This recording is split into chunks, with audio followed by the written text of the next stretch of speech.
Ukraine पर रूस का हमला, आलमी मार्केट्स भी हिल गई हैं। खाम तेल 7 साल बाद $105 फी बैरल से तजावुज़ कर गया है। दुनिया भर की स्टॉक मार्केट्स में शदीद मंदी। आलमी मंडी में सोना भी 2% महंगा $1946 फी औंस हो गया। पाम ऑयल की कीमत में 2.5% इजाफा हुआ है, जबकि आलमी सतह पर अजनास की कीमतों में भी इजाफा हो चुका है। यूरोप में गंदम की कीमत नई बुलंदियों पर पहुंच गई है। $384 फी टन फरोख्त होने लगी है। आलमी मंडी में चीनी की कीमत में 1%, गंदम की कीमत में 5.6% इजाफा हुआ है। रूसी करेंसी भी 3.5% गिर गई। एक अमरीकी डॉलर 86 रूसी रुपये के बराबर हो गया है। आलमी मईशत पर होने वाली तब्दीली पर बात कर लेते हैं। हमारे साथ मौजूद हैं हमारे नुमाइंदा तारिक कौरी। तारिक, बताइएगा किस तरह से ये सिचुएशन असरअंदाज हो रही है आलमी मार्केट्स पर?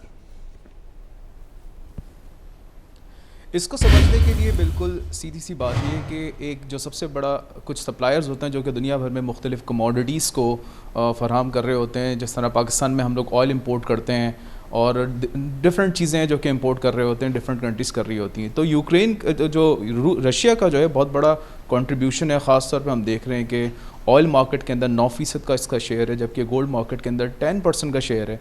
तो ये तमाम सूरत आज हमें नज़र है इंटरनेशनल मार्केट में जो हमें कीमतें नज़र आई हैं ख़ास तौर पे ऑयल की, तो ऑयल की कीमतें काफ़ी हद तक बढ़ती हुई नज़र आ रही हैं और इसका असर डेफिनेटली पाकिस्तान के ऊपर भी हमें नज़र आएगा आइंदा आने वाले दिनों में।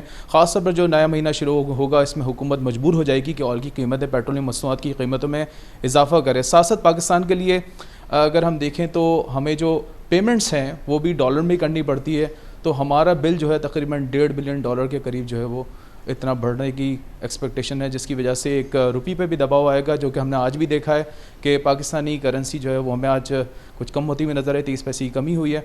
तो ये तमाम सूरत हाल है। आइंदा आने वाले दिनों में जो है हमें मुख्तलिफ़ चीज़ें भी नज़र आएंगी। अब ये सारी चीज़ें जो है इंटरकनेक्टेड हैं, जिसमें हम देखें तो रशिया का जो गैस की जो डिस्ट्रीब्यूशन है दुनिया भर में, इसमें तकरीबन जो शेयर है वो 6.2% है। कोयले की सप्लाई में 3.2% है और साथ साथ सोने का जैसे कि आपको बताया कि 10% है, जिसका असर आज हमें इंटरनेशनल मार्केट में नज़र आया। तकरीबन $77 फ़ी ओंस का इजाफा हो गया। $1972 पर इस वक्त फ़ी जो ओंस कीमत है डॉलर की उसकी गोल्ड की वो पहुँच चुकी है। तो तमाम सूरत हमारे सामने जिसका असर आज डेफिनेटली पूरी दुनिया पर हमें नज़र आएगा। बहुत शुक्रिया तारिक, आपने अपडेट किया।